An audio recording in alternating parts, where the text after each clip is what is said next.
En 95.9 Cámara FM llegó el momento de las noticias. Con el patrocinio de Almacenes Éxito presentamos el Noticiero Económico Antioqueño. Información local, nacional e internacional a la altura de todas las cabezas. Noticiero Económico Antioqueño. Desde 1975 dice cómo marchan los negocios. Director J. Enrique Ríos.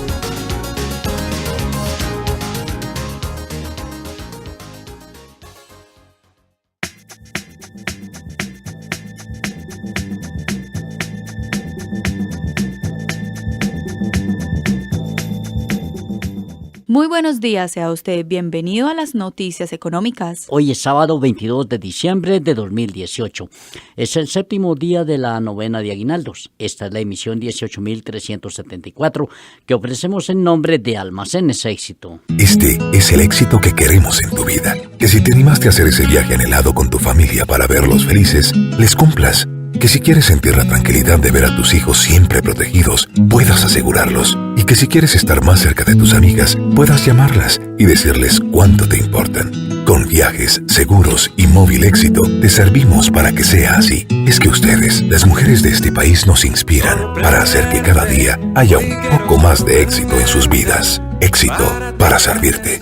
En este recorrido por los acontecimientos más importantes del año que están concluyendo, hoy le damos una mirada a mayo. La noticia del mes en Colombia sucedió el 27 de mayo. Ese día fueron las elecciones presidenciales en primera vuelta y los favorecidos para ir a la segunda ronda fueron Iván Duque y Gustavo Petro, quienes dejaron en la vera del camino a Sergio Fajardo, Germán Vargas y Humberto de la Calle. En la jornada precedida de una campaña extensa y llena de juego sucio, participaron 19.600.000 electores. Y así el índice de abstención bajó en 8 puntos porcentuales en relación a las elecciones de 2014 al cerrar en 46%.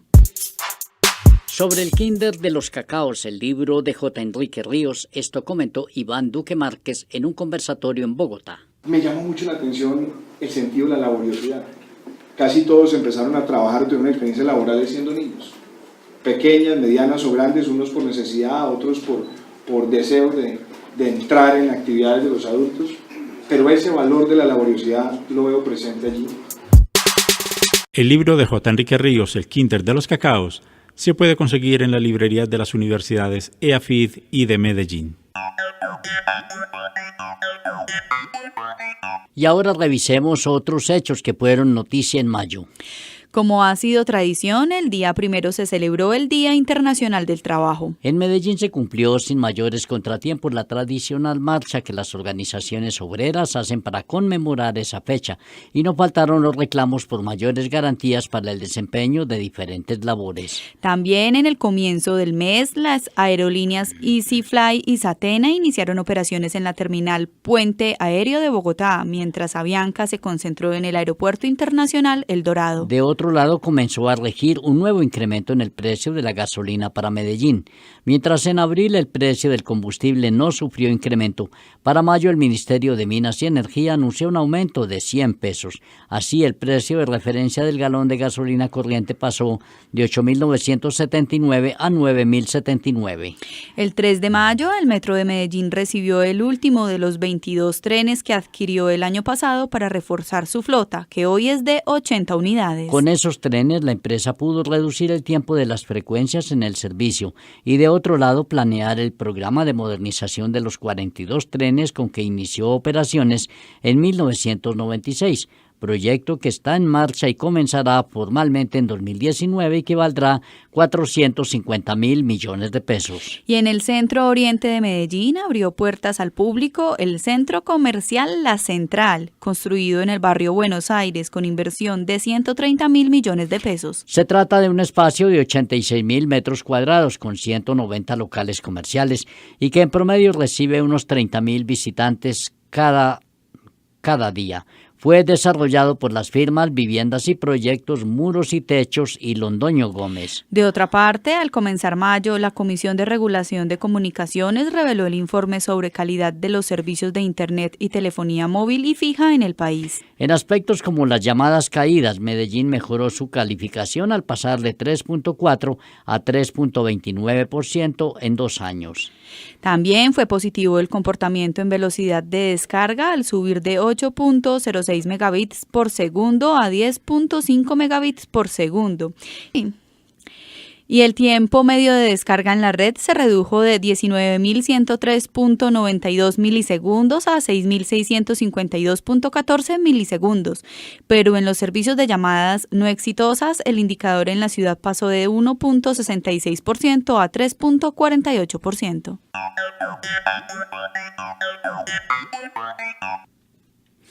Al cumplirse 6 años de la vigencia del Tratado de Libre Comercio con los Estados Unidos el 4 de mayo, se le hizo examen al balance y la conclusión es que no ha sido positiva la experiencia.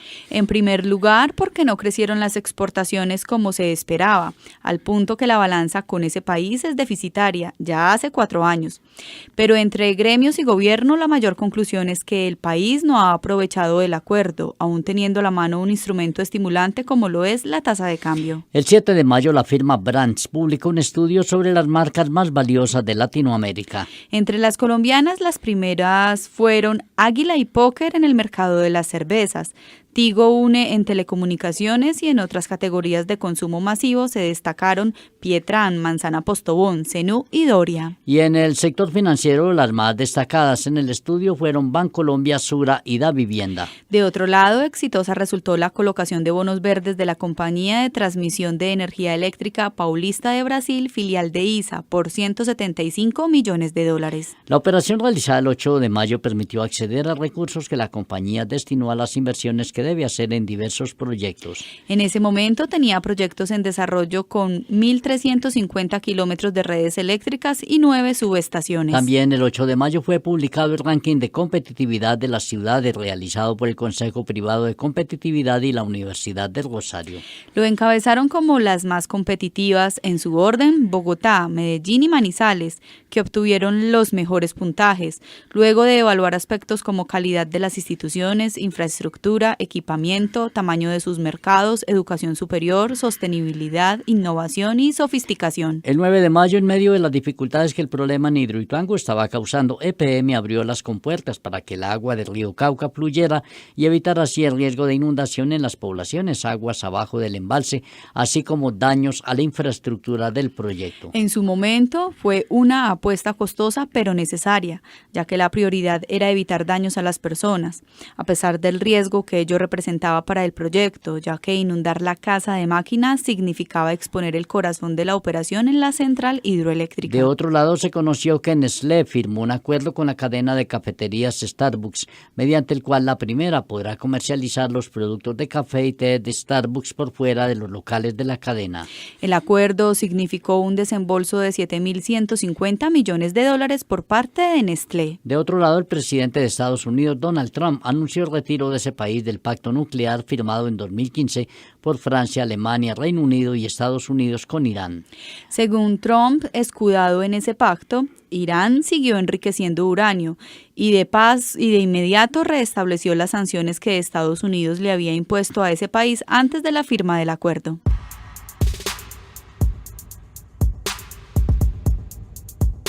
El 11 de mayo, la Superintendencia de Sociedades alertó que las empresas que operan bajo la modalidad de mercadeo en red o multinivel no pueden realizar operaciones de captación o venta de las denominadas criptomonedas. El entonces superintendente Francisco Reyes explicó que esas entidades deben cumplir estrictamente con lo que regula la norma para el ejercicio de las actividades de mercadeo denominadas multinivel, incluyendo, entre otras, el mercadeo en red en cualquiera de sus formas. El 12 de mayo, el DANE publicó un informe en el que reveló que las empresas de Antioquia adquirieron bienes y servicios en el exterior por $1.822 millones en el primer trimestre del año. Los 3 primeros rubros de importación fueron equipos de navegación aérea, autopartes y motocicletas. Las importaciones totales de Colombia en los 3 primeros meses del año valieron 11.500 millones de dólares. Entre tanto, ese 12 de mayo, la empresa Grupo Familia anunció inversiones por 20 millones de dólares para ampliar su capacidad productiva y de almacenamiento en la planta del municipio de Río Negro, donde fabrica artículos para cuidado personal. Esa factoría produce mensualmente alrededor de 320 millones de unidades para la protección. El 13 de mayo fue el Día de la Madre en el país y según Fenalco, las ventas del comercio en Antioquia para esa jornada se aproximaron a 1 billón de pesos. Inundaciones en varias poblaciones, especialmente en Puerto Valdivia, causó el destaponamiento de uno de los 2 túneles de desviación de Hidroituango, el mismo que estuvo bloqueado varios días. Ese suceso inesperado causó una corriente de aguas del río Cauca por encima de lo normal. Destruyó un puente peatonal que comunicaba varias zonas de la región y dejó al menos a 600 personas damnificadas, según los reportes. El 15 de mayo, la Superintendencia de Sociedades divulgó el reporte consolidado sobre el desempeño y los resultados de las más grandes empresas del país en 2017. Las ventas de las 1.000 más grandes fueron de 600 billones de pesos en 2017, con aumento del 5.98% en relación a las de 2016. Ese grupo de grandes empresas incrementó el valor de los activos entre 2016 y 2017 de 877 a 950 billones de pesos, según el reporte de Supersociedades. De otra parte, el Ministerio de Vivienda anunció que había entregado ya 30.000 de los 91.000 subsidios del programa Mi Casa Ya. Cada hogar recibió un subsidio hasta de 23 millones de pesos con ese programa para la compra de vivienda nueva. Y ese día 15 falleció en Bogotá el expresidente de la ANDI, Luis Prieto Ocampo. Fue líder del gremio de la industria entre 1971 y 1974.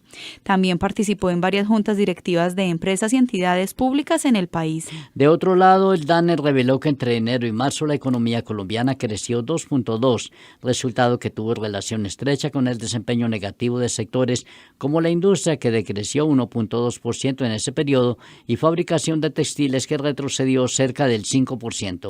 Asimismo, ese 15 de mayo, la firma Fitch Ratings asentó en la calificación a EPM una observación negativa con perspectiva estable, como consecuencia de la contingencia en el proyecto Hidroituango, a pesar de que era temprano para establecer la magnitud de las circunstancias. El día 16, la multinacional Kellogg's confirmó el cese de sus operaciones en Venezuela ante la imposibilidad de poder contar con las divisas necesarias para su operación y el difícil acceso a materias primas para su desarrollo industrial. De inmediato, el gobierno de Nicolás Maduro ordenó que las autoridades oficiales se tomaran la fábrica para, según dijo, poder garantizar la continuidad de su labor y los empleados.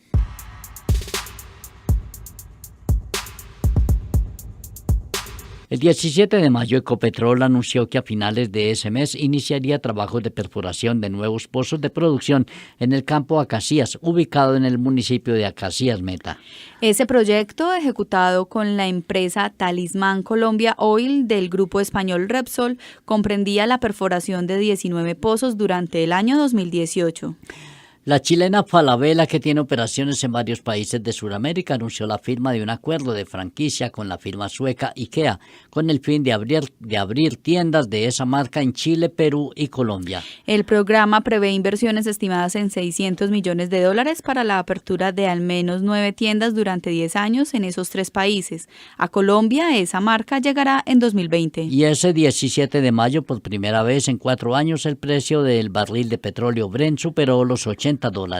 La causa del aumento en el precio internacional del crudo tuvo que ver con la incertidumbre que en ese momento generaban Irán y Venezuela. Respecto a Irán, la incertidumbre surgía por el anuncio días atrás de Estados Unidos de retirarse del acuerdo nuclear firmado con ese país. Y en el caso de Venezuela, el panorama era complejo y además incierto por las elecciones presidenciales convocadas por el gobierno, las cuales tenían el rechazo de buena parte de la población, pero también por la posibilidad en ese momento de que Estados Unidos decidiera reducir las importaciones de petróleo desde ese país. De otra parte, ese 17 de mayo, ANIF entregó en Medellín los resultados de la gran encuesta PYME, según los cuales la informalidad empresarial, específicamente en las pymes, está presente no solo en Antioquia, sino en todo el país. Sergio Clavijo Vergara, presidente de ANIF, señaló que cerca del 50% de las pymes son microempresarios informales. Entre el 30 y 40% no cotiza a Seguridad Social y un 30% no tiene siquiera licencia de funcionamiento. En ese momento, Clavijo sostuvo que la factura electrónica podría ayudar a que las pymes y las microempresas se formalicen. Entre tanto, el grupo Corbeta inauguró la tercera vitrina de la marca Ford en el mercado de Antioquia. Se trata de Corautos Andino Ford. Con este proyecto, el grupo empresarial Corbeta fortalece su presencia en el mercado automotor, en el que se ha propuesto crecer con nuevas marcas en el mediano plazo. Y ese día la OCDE le concedió el último aval requerido a Colombia para el ingreso a esa importante organización. El examen final fue ante el Comité de Comercio, que había dejado en expectativa al país durante un tiempo, a espera de cumplir requerimientos sobre el programa de chatarrización, la propiedad intelectual y la industria farmacéutica. El 18 de mayo, la ONU reveló su estimación de crecimiento de la economía global y la tasó en 3.2 para este año. Sin embargo, el organismo multilateral alertó sobre el impacto que podrían tener las tensiones geopolíticas, las disputas comerciales y la incertidumbre sobre las políticas monetarias de varios países. De otro lado, luego de 27 meses continuos de balance negativo, el indicador de confianza de consumidor medido por Fedesarrollo mostró un avance positivo. En abril, ese indicador para todo el país cerró en 1,5%. Sin embargo, en Medellín, el índice de confianza continuaba en esa fecha en terreno negativo con menos 1,9%. La Corporación Colombiana de Investigación Agropecuaria, Corpoica, concretó un proceso de renovación que incluyó el cambio de nombre. Desde entonces es Agrosavia, ciencia y tecnología con las áreas en que enfatiza la entidad. El 19 de mayo, el Ministerio de Transporte determinó ampliar el plazo para que entrara en vigencia el nuevo tipo de licencias de conducción en el país. La decisión quedó plasmada en la resolución 1487 de 2018, luego de considerar la complejidad del proceso. En consecuencia, le otorgó 8 meses de plazo a la Agencia Nacional de Seguridad Vial para definir la metodología de los exámenes teóricos y prácticos. Con esta prórroga, todo apunta a que en mayo de 2019 se comiencen a expedir en Colombia las nuevas licencias de conducción. El 19 de mayo, el Clúster del Café presentó la Alianza por el Café de Antioquia, en busca de que jóvenes entre los 18 y 35 años de los municipios productores del departamento se capaciten en todos los aspectos relacionados con la producción del grano. La Alianza y el Clúster aprovecharán el interés que existe por los cafés especiales y por eso buscarán calificar recurso humano especializado que pueda atender esas necesidades. El 21 de mayo, las autoridades obligaron a los pobladores de Puerto Valdivia, Cáceres y Tarazá a desalojar, con el fin de evitar una tragedia. Existía el temor por el inminente incremento en el caudal del río Cauca, a raíz de los problemas en la central Hidroituango que ya completaba 3 semanas de emergencia. El 22 de mayo, la Superintendencia de Industria y Comercio formuló pliego de cargos contra 7 empresas y 11 de sus directivos, al encontrarlos responsables de un caso de violación a las normas de competencia en contrataciones públicas. El organismo encontró que esas empresas se habían puesto de acuerdo para ganarse contratos valorados en 47.000 millones de pesos y cuyo objeto era el suministro de raciones alimenticias en entidades adscritas a las fuerzas militares. Durante la investigación, tras revisar correos electrónicos, mensajes de texto y otro tipo de comunicaciones, la SIC encontró cómo los proveedores oferentes acordaban la forma como se distribuirían los productos que debían suministrar. El 24 de mayo, por medio de la Bolsa de Valores de Colombia, fueron colocados bonos sociales por 1.200.000 millones emitidos por Bancoldex. Lo significativo de la noticia no fue solo la sobredemanda, ya que el objetivo era conseguir 300.000 millones de pesos. También fue significativo el hecho de ser la primera emisión de bonos sociales, que son instrumentos para obtener recursos que sirvan para financiar proyectos que resuelven o mitiguen algún problema social. Por ejemplo, la población objetiva de Bancoldex con esos recursos eran víctimas del conflicto mujeres y emprendedores rurales.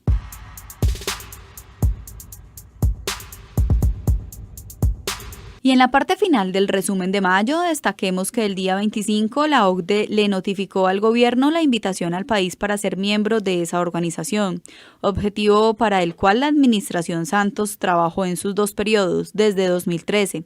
Colombia entró a esa organización tras la firma del acuerdo de acceso el 30 de mayo. A la OCDE, que tiene cerca de 40 países miembros, se le reconoce como una organización que propende por las buenas prácticas en la administración y en la gestión de Latinoamérica. Hacen parte México, Chile y ahora Colombia. De otro lado, una nueva regulación cambiaria expidió el Banco de la República con el fin de flexibilizar las transacciones con monedas extranjeras. La Resolución Externa 01 de 2018 estableció, por ejemplo, que desde entonces las personas no deben declarar ante el banco sus operaciones financieras o activos en el exterior, aunque el banco aclaró que la obligación se mantiene en relación a la DIAN. La flexibilización cambiaria también incluyó la ampliación del monto que las personas pueden negociar en las casas de cambio, de $3.000 a $10.000. De otro lado, Celsia anunció sus inversiones en Cartagena, que incluyen energía fotovoltaica, fibra óptica, alcantarillado, aseo y agua de reuso en el complejo urbanístico Serena del Mar. Además, techo solar en el centro de convenciones, una granja solar en Santa Rosa y proyectos del Plan 5 Caribe. Entre tanto, el 28 de mayo, la Bolsa de Valores de Colombia confirmó que la española Gas Natural Fenosa el 25 de mayo había aceptado la oferta de la canadiense Brookfield para venderle el 42% que aún poseía en gas natural ESP en Colombia. Ya en noviembre de 2017 le había vendido el 59.1% por $650 millones. De otro lado, un inesperado enfrentamiento entre el gobernador de Antioquia y el alcalde de Medellín suscitó el 30 de mayo la crisis de Hidroituango.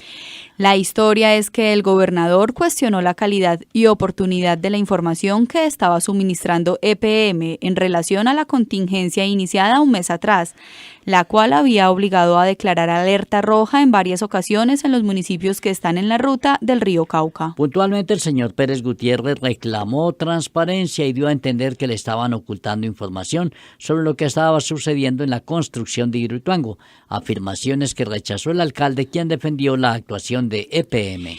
A eso se sumó la manifestación pública de la Junta Directiva de EPM, que emitió una comunicación para expresar rechazo a las afirmaciones del gobernador, ratificar respaldo a EPM y asegurar que en el proyecto estaba un equipo humano de alta calidad. Además, que durante el tiempo de la contingencia la información se compartió con gobierno y comunidad en general. Lo más contundente de la comunicación es que los miembros de la Junta Directiva de EPM señalaron que el gobernador con sus afirmaciones estaba atentando contra la reputación de EPM ante entidades financieras nacionales y del exterior. Hasta entonces, aunque la información había fluido diariamente, no estaban claras todas las consecuencias de la crisis sucedida en la zona del proyecto, y menos se sabía cuándo se iba a normalizar el proceso de construcción, que iba en 82% cuando comenzaron los problemas. El comienzo de la crisis fue un derrumbe que taponó la salida de agua y luego sucesivos desprendimientos de tierra que obligaron a sacar el agua del río por la casa de máquinas, decisión necesaria pero que dio un mensaje sobre la magnitud del problema. Desde el punto de vista financiero, las implicaciones fueron de diversa índole. Por un lado, la reducción de la calificación de la deuda de EPM y por el otro, el reconocimiento de la entidad sobre el descuadre que el lío de Hidroituango causaría en las finanzas en las próximas décadas. Incluso la empresa determinó empezar a preparar y a prepagar la venta de algunas participaciones en otras empresas para financiar las necesidades surgidas de la contingencia, ventas que deberían arrojar al menos 4 billones de pesos. Y terminemos el repaso noticioso de mayo. Poco le terminó sirviendo a Mariano Rajoy el hecho de haber enfrentado la crisis económica de España y superarla con drásticas decisiones, pues la fuerza de la oposición hizo prosperar una moción de censura por casos probados de corrupción, lo cual terminó por bajarlo del trono al comenzar junio por decisión del Parlamento el día 31 de mayo.